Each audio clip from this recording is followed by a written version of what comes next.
आंखों सुनते कानों और धड़कते दिलों आप सबको हमारी तरफ से अस्सलाम वालेकुम। वालेकुम अस्सलाम। कोट क्यों पहना हुआ है आज? खैर तो है, सर्दी अब शुरू हो रही है ना ओ माशाल्लाह। अच्छा अच्छा। तो उधर देखे आज लेकिन अच्छी ड्रेसिंग है माशाल्लाह। फिर रिश्ता देखने वाले आए, उन्होंने पूछा आपको सबसे ज्यादा खुशी कब हुई थी? कहते जब मैंने नहर में छलांग लगाई थी। और फिर मैंने उसकी टिकटॉक बना के लगाई, 187 व्यूज आए थे।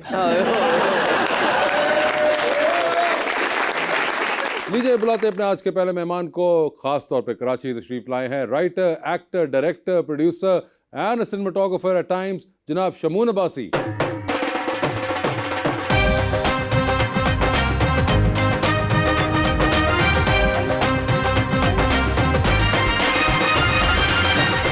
उनका साथ देने के लिए हमारी दूसरी मेहमान model, influencer and lawyer Nimra Nasir.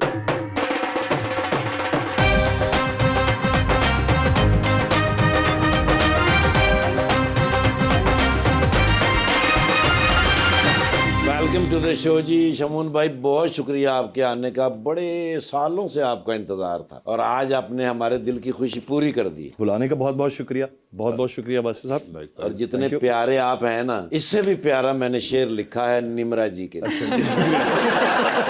सबकी आंखों से हल नहीं होता, क्या मुअम्मा है आपकी आंखों में, हुस्न आधा है आपकी मुस्कुराहट में और पूरा है आपकी आंखों में। ओए होए,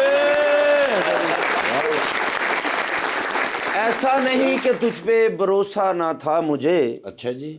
मुझसे ये सिलसिले ही संभाले ना गए। मंजिल तो मिल गई थी तेरे बाद भी, मगर पैरों से तेरे हिजर के छाले ना गए। जी शमून साहब, क्या हाल चाल है आपके? अल्हम्दुलिल्लाह, आप बताइए। बिल्कुल ठीक ठाक सर। आजकल आप बहुत जोरों शोर से अपनी नई लुक को बेच रहे हैं। जी हाँ। भरपूर तरीके से। ये आपने संभाल के रखी हुई थी कि ये मैं बाद में लेटर इन करियर इंट्रोड्यूस कराऊंगा? अब वो कहते हैं ना कि गंजे हो जाओ इससे पहले कि गंजे हो जाओ। नहीं, मगर मुझे इंटरेस्टिंग ये लगता है कि इससे पहले भी आपने बड़े अरसे से you been into negative roles आप करते रहे, but now with this look एक बिल्कुल नया टच आपने दिया है। जी हाँ। And I am sure you always knew कि ये जब मैं ये करूंगा तो उसके बाद मुझे बहुत इनहैंस हो जाएगा ये वाला। हाँ जी, और काफी मुझे बैकलैश भी मिलता है फैन से। वो कहते हैं शमून भाई बस काफी हो गया, साल हो गया, अब आप जो हैं वो बस अब बाल उगा लें। अच्छा। तो मैं कहीं मेरे हाथ में थोड़ी है। मगर मुझे ये बताइए सर कि अभी रिसेंटली आपके एडवाइसेस जो हैं वो बहुत सुनी जा रही हैं। शादी के बारे में आपने पिछले दिनों एक कुछ एडवाइस की थी कि क्यों चलती हैं और क्यों नहीं चल रही, जो कि इसके अंदर मुझे एक बड़ा इंटरेस्टिंग पॉइंट लगा जो आपने कहीं एक इंटरव्यू में बयान किया था कि लोगों की एक्सपेक्टेशंस ज्यादा हो गई हैं as compared to the output that we have, which is becoming a problem for a lot of marriages in terms of lasting. वो नहीं कर पा रही हैं और उस पर स्ट्रेस बहुत आ रहा है। ये बड़ा इंटरेस्टिंग एक मुझे लगा नजरिया। तो ये क्या बहुत अरसे से आप इसके बारे में सोच रहे थे या आपको एकदम एक दिन हुआ कि यार ये एक मसला पेश आ रहा है हर जगह? वैसे अगर बहुत अरसे से सोच रहा होता तो फिर मेरे साथ इतना बुरा नहीं हो रहा होता। नहीं, मगर ये पर्टिनेंट पॉइंट लगा ये आजकल के शादियों और ये जो भी रिलेशनशिप्स का हमारा दौर है इसके अंदर ये बड़ा एक मुझे लगता है बहुत पर्टिनेंट है ये मसला। ज़ाहिर है इस पे कोई ज्ञान तो मैं नहीं दे सकता, मैं कोई होता नहीं हूँ उस बात पे इतनी डिटेल में बात करने वाला, लेकिन आई बिलीव कि अब की जो जनरेशन आ रही है ना उसमें अच्छाइयाँ भी बहुत हैं, क्योंकि अब मुझे लगता है कपल्स ना बहुत एक दूसरे को अंडरस्टैंड करके अपनी फाइनेंशियल्स को देख के अपनी प्लानिंग्स को देख कर भी चल रहे हैं। लेकिन वो जो दूसरे लोग होते हैं ना जिनकी एक्सपेक्टेशन बहुत ज़्यादा, क्योंकि अब मुझे लगता है इतना कुछ नज़र आने लग गया है, Exactly. कुछ दिखने लग गया है Yes. कि वो एक ना वो अब डिजायर्स बदलना शुरू हो गए। तो ये याद रखें कि डिजायर्स हमारे कभी पूरे नहीं होते। हम महल ले लें, हम बोट्स ले लें, हम कुछ भी कर लें, अंदर की जो खुशी है ना वो उसको आपको खुद ढूंढना पड़ेगा। मेरा ये इस पे ये भी शून भाई एक बात है कि अंदर की खुशी के ऊपर आपको इतना कंटेंट नजर नहीं आता। अच्छा, अंदर की खुशी को जो कंटेंट नजर आ रहा है वो बहुत ही मिसलीडिंग है मुझे ऐसा लगता है, क्योंकि वो अंदर की खुशी पे आप कंटेंट क्या कह रहे हैं कि आप तो शमून साहब वो करें जो आपको पीस देता है। अब आपका पीस जो है ये बड़ा एक जेनेरिक किस्म का एक जुमला आ जाता है। आपका पीस होता है कि मैंने किसी से बहस नहीं करनी। हाँ जी। अब जिंदगी तो चलनी नहीं है ना ऐसा आप एक कमरे में बंद होकर बैठ जाए तभी आप बहस नहीं कर सकते, वरना आपको बहस कहीं ना कहीं आपका सामना हो जाएगा। आप काम करती हैं, काम करते हैं, आपको अपने बॉस को जवाब देना, अब ये कह दें कि नहीं आपको मैं जवाब नहीं दे सकता, इस वक्त मेरी मेंटल हेल्थ का इशू है।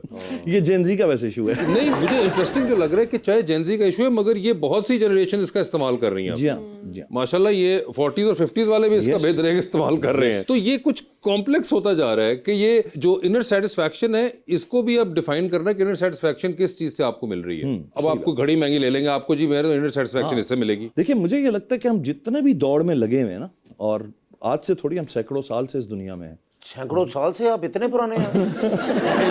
अभी और आगे रहना है। अच्छा, मिसाल दे रहे हैं। इंसानों की बात कर रहे हैं। तो मुझे ये लगता है वैसे कि ये जो पीस है, आखिर में अल्लाह ताला से हमें सारी चीज़ों से सबसे ऊपर ना सुकून मांगना चाहिए।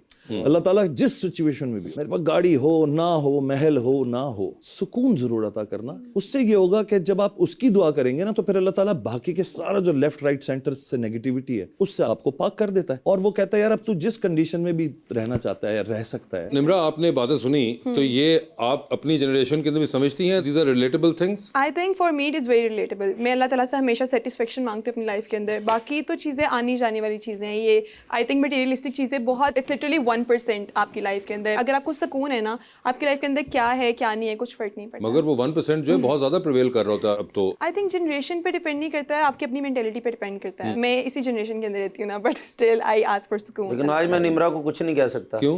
आज अपने 4 जवान भरावां नूं नाल लेके आए। भाई वो वैसे ही मैच कर गए हैं, उन्होंने सोचा होगा कि लाल, आपको लाल रंग पसंद है जी तो बहुत। इसलिए वो अच्छा, भरा नहीं गए? नहीं। लेकिन मैंने फिर गौर ना क्यों वेख रहा घूर घूर के कि मैं आपको लोग अम्मी ने तैयार करके भेजा।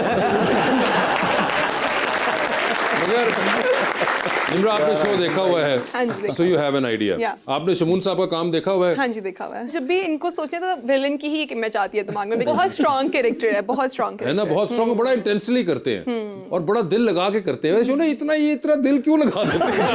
मुझे ना वहाँ से फोन आता है, शमून भाई अस्सलाम वालेकुम, फलानी डेट्स हैं, आपके जैसा काम है।